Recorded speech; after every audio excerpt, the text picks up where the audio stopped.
Good morning. ये Wednesday morning है और ये लेक्चर रिकॉर्ड किया जा रहा है क्लास 9 के लिए। ये दिवाली के बाद का पहला लेक्चर है जो रिकॉर्ड किया जा रहा है, तो हैप्पी दिवाली। ठीक है, लोग आप लोग जहाँ पर भी हैं, जहाँ पर भी थे दिवाली में, बहुत अच्छे से सेलिब्रेट किया होगा आप लोगों ने। अब क्या करते हैं, वापस से अपने ट्रैक पर आते हैं, वापस से स्टडीज़ पर वापस आते हैं। अच्छा भाई साहब, क्या पढ़ा रहे थे? तो दिवाली से पहले हम बात कर रहे थे करंट इलेक्ट्रिसिटी के बारे में। करंट इलेक्ट्रिसिटी जो टॉपिक है वो हमने स्टार्ट किया था और उसमें मैंने अभी तक आपको थोड़ा बहुत प्रॉपर्टीज बता दिया चार्जेस का। चार्ज क्या होता है मैंने ये बता दिया, rate of flow of charge को करंट बोलते हैं ये बता दिया, करंट क्यों फ्लो करता है, पोटेंशियल का डिफरेंस मेंटेन करने से क्या ऐसा होता है कि करंट फ्लो करना स्टार्ट करता है, ओम्स लॉ के नाम से पढ़ा दिया है।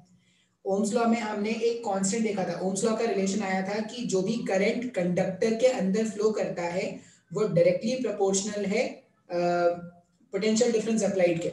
अब फिजिक्स में प्रोपोर्शनलिटी साइन हटाने के लिए कांस्टेंट लगाना पड़ता है, तो जो कांस्टेंट लगाते थे वो रेजिस्टेंस ऑफ द कंडक्टर होता था। जो कंडक्टर हम यूज कर रहे हैं जिसपे करंट फ्लो करता था उसके रेजिस्टेंस का वैल्यू होता था। अब उसके बाद हमने, और दिवाली खत्म ही नहीं हुई है लोगों की अभी भी। अब उसके बाद हमने क्या किया था, रेजिस्टेंस का वैल्यू आपको बताया था कि रेजिस्टेंस फाइंड आउट कैसे करना है। तो किसी भी कंडक्टर का जो रेजिस्टेंस है वो तीन बातों पर डिपेंड करता है। पहला डिपेंड करता है उसके लेंथ पर कि कितना लेंथ का कंडक्टर है, लेंथ के डायरेक्टली प्रोपोर्शनल है, एरिया ऑफ क्रॉस सेक्शन के इनवर्सली प्रोपोर्शनल है, और किस मटेरियल का बना हुआ है इस पे भी वो डिपेंड करता है। तो तीन फैक्टर्स हैं जिससे हम क्या करेंगे, यूज करके रेजिस्टेंस का वैल्यू कैलकुलेट करते हैं। और रेजिस्टेंस ऑफ अ कंडक्टर का वैल्यू आया था रो एल अपॉन ए। ठीक है, अच्छा, रो को क्या बोलते हैं, resistivity of the material. Resistivity of the material, resistance क्या है, करंट के रोकने को बोलते हैं रेजिस्टेंस। कंडक्टर करंट को रोक रहा है उसको बोलते हैं रेजिस्टेंस। अब किस कारण से वो करंट को रोक पा रहा है, मटेरियल की ऐसी कौन सी प्रॉपर्टी है जिसके कारण से वो करंट को रोक पा रहा है, तो उस प्रॉपर्टी ऑफ द मटेरियल को ही हम क्या बोलते हैं, रेजिस्टिविटी। ठीक है, अच्छा, अब रेजिस्टेंस फाइंड आउट कैसे करना है, तो रो एल अपॉन ए एक फॉर्मूला मैंने बता दिया है, इसका एसआई यूनिट और ये सब पहले डिफाइन कर लेते हैं, फिर इसमें रेजिस्टेंस के कैलकुलेशन पर कुछ क्वेश्चंस देख लेंगे। ठीक है, चलिए, तो इंट्रोडक्शन इतना ही था। Share screen share. अब हमने रेजिस्टेंस को क्या देखा है, resistance equals to V upon I. एक मिनट, हाँ, तो रेजिस्टेंस को R equals to V upon I से डिफाइन किया था। अब अगर रेजिस्टेंस का एसआई यूनिट कोई पूछे, रेजिस्टेंस का एसआई यूनिट कोई पूछे, तो हम क्या बोलेंगे कि मान लेते हैं कि एक ऐसा कंडक्टर है, एक ऐसा कंडक्टर है और इस कंडक्टर के एंड्स के अबाउट, कंडक्टर का जो एंड है मान लो ए और बी, तो एंड्स के अबाउट जो पोटेंशियल डिफरेंस है अगर वो 1 वोल्ट का है और करंट जो फ्लो कर रहा है वो अगर 1 एम्पियर का है, तो हम क्या बोलेंगे कि रेजिस्टेंस का वैल्यू क्या हो जाएगा, रेजिस्टेंस का वैल्यू जो होगा यहाँ पर वो हो जाएगा 1 वोल्ट अपॉन 1 एम्पियर। तो 1 वोल्ट अपॉन 1 एम्पियर ही क्या हो जाएगा, 1 ओम हो जाएगा। तो 1 ओम, अब ये इस तरह से लिखेंगे, उल्टी टोपी लिख बना देंगे, सॉरी सीधी टोपी बना देंगे और इसको बोलेंगे ओम, ओ एच एम, ओम। अब इसका डेफिनेशन क्या है, 1 ओम का डेफिनेशन है the resistance of the conductor, the resistance of the conductor, the resistance of the conductor is 1 ohm, resistance of the conductor is 1 ohm when a current of 1 ampere, when a current of 1 ampere will flow, when a current of 1 ampere will flow and the applied potential difference is 1 volt. ऐसा लिख दो कि when a current of 1 ampere will flow if the applied potential difference is 1 volt, if the applied potential difference is 1 volt. अगर जो potential difference है, potential difference जो हमने apply किया अगर वो 1 वोल्ट का है और इस कंडक्टर के थ्रू जो करंट मूव कर रहा है वो 1 एम्पेयर का है। इसका मतलब इस कंडक्टर का जो रेजिस्टेंस होगा वो क्या होगा, 1 ओम का है। अच्छा, अब रेजिस्टिविटी का यूनिट कैसे डिफाइन करते हैं, ये सब स्क्रीन पॉज करके आपको नोट कर लेना है। हमने रेजिस्टेंस का एक और फॉर्मूला क्या देखा, रेजिस्टेंस का जो फॉर्मूला है वो है रो एल अपॉन ए। इस तरह से रेजिस्टेंस को फाइंड आउट करेंगे। किसी भी कंडक्टर का रेजिस्टेंस अगर फाइंड करना है तो फॉर्मूला यूज करोगे रो एल अपॉन ए। अब हमने जाना कि रेजिस्टेंस का एसआई यूनिट क्या है, 1 ओम है।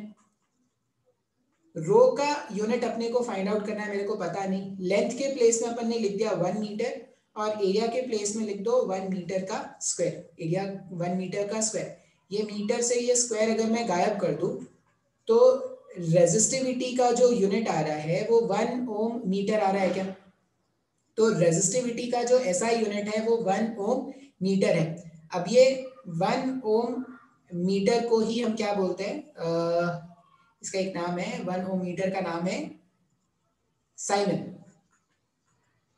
ठीक है, 1 ओम मीटर का नाम है साइमन। तो रेजिस्टिविटी का जो यूनिट है वो या तो ओम मीटर लिख दो या इसको क्या लिख दो, आप इसको साइमन भी लिख सकते हो इस तरह से। ठीक है, स्पेलिंग शायद मेरे को याद नहीं है, आप एक बार स्पेलिंग चेक कर लेना क्या स्पेलिंग होगा, लेकिन जितना मेरे को याद है उस हिसाब से मैंने बता दिया आपको। एक मिनट, तो आपको चेक कर लेना इसका स्पेलिंग क्या होगा। SEMEN है या ऐसा आई नहीं होता शायद, जो भी होता है आप चेक कर लेना। तो रेजिस्टिविटी का ऐसा यूनिट हो गया 1 ओम मीटर, इसका एक और भी नाम है, आप इसका स्पेलिंग बार चेक कर लेना। तो ये हो गया ऐसा यूनिट के बारे में। अब क्या करते हैं ना, कुछ क्वेश्चन सॉल्व करते हैं रेजिस्टेंस के कैलकुलेशन पर। रेजिस्टेंस के कैलकुलेशन पर कुछ क्वेश्चन सॉल्व करते हैं। तो क्वेश्चन ऐसा है, मान लो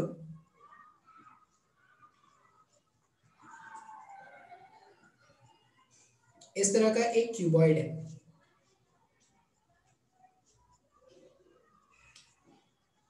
ये मैंने इस तरह क्वेश्चन मैंने पहले भी कराए थे, अगर आप क्लास 8 में थे मेरे साथ तो मैंने इस तरह क्वेश्चन पहले भी कराए हैं, अभी भी करा दूंगा। आप टेंशन नहीं ले, नहीं समझ में आएगा तो भी आप पूछ सकते हैं। ठीक है, आप ऐसा मत सोचना कि सर मैं तो क्लास 8 में था नहीं।